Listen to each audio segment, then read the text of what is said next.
is Bali still worth visiting in 2025? In this video, I'm going to answer that question and also give you a few places that you can consider to visit when you come to Bali. Whether you're a digital nomad looking for long-term accommodations or looking for short-term accommodations as a traveler or coming here on a honeymoon, this video will go through some of the options and best places that you should consider that you might not have heard on any other video.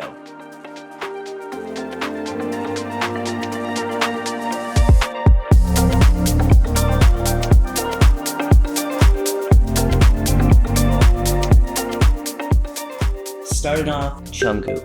Canggu is probably one of the most busiest places in Bali these days. It's a mecca for digital nomads, and there is reason for this.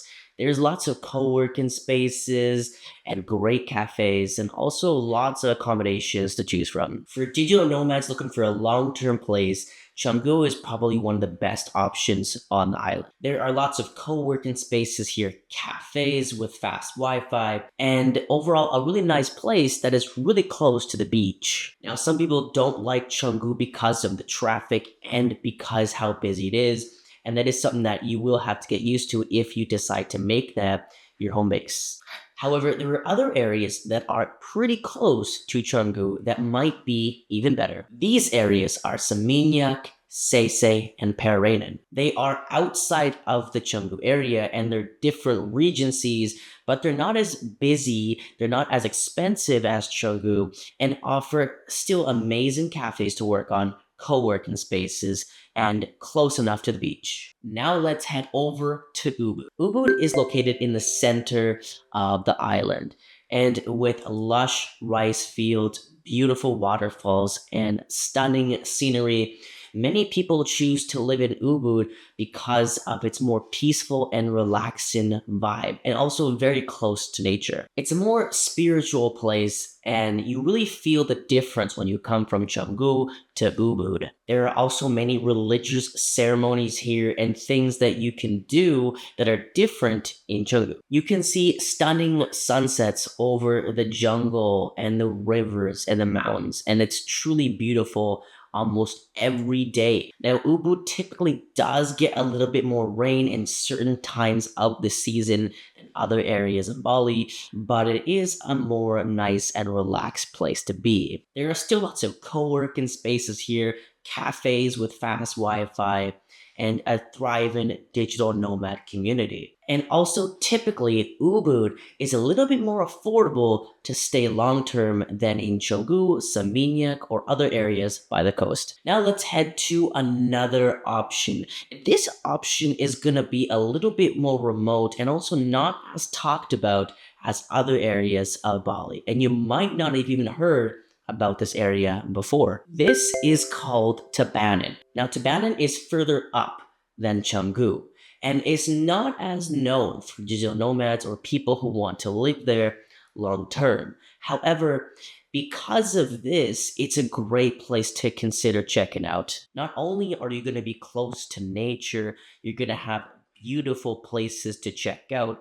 The ocean has stunning beaches that are very less visited, but also because a lot of people don't consider visiting or living in Tabanan long term, you can get much more affordable long-term stays for almost half the price as you would in Canggu or even Ubud. Now, Tabanan is not for everyone. You're not going to have all the amenities that you would in these other areas. However, it is continuing to build. And I do believe within the next 5 to 10 years, it will be more and more developed with more nomads considering to living in Tabanan. There's already more restaurants, cafes, and businesses being built in this area. And it is continuing to develop into a beautiful place to check out and live long term. Now, if you are a digital nomad or considering being a digital nomad, I also wanted to let you know about the new Digital Nomad Editors community I have just launched on Skool. Right now, it's free to join, and you will get so much resources and information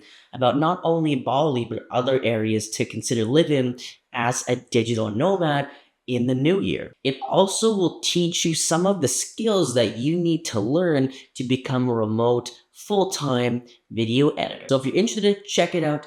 I will add the link in the description. Now back to the video. Now one of the last places I'm recommending in Bali for digital nomads is Uluwatu. Uluwatu is located at the southern tip of the island and is typically known for surfing and beautiful rocky cliffside landscapes. There are a lot of vacation villas and also long-term villas here, but it is one of the most expensive places to live in Bali. This is because there is not as much housing available, and also a lot of people want to be in Uluwatu, so some of the short-term and long-term rentals are quite more expensive than the other areas I've already mentioned. Now, if you're considering checking out Uluwatu, here are some things you'll want to know. There isn't as big of a digital nomad community here, but it is growing.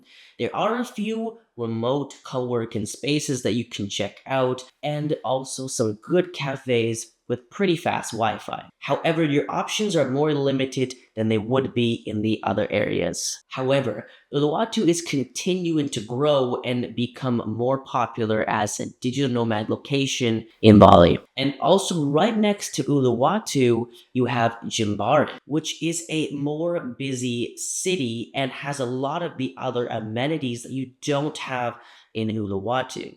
So if you're looking for a mall or a co-working space that just isn't in Uluwatu, Jimbaran might have it. Uluwatu also has some of the best food and cafes in the entire island of Bali. It also has some of the most beautiful sunsets in Bali. And you can go to a cliffside cafe for just a few dollars and get a coconut and see the stunning sunset over the cliffs. So those are 4 places that you can consider checking out to live in Bali as a digital nomad.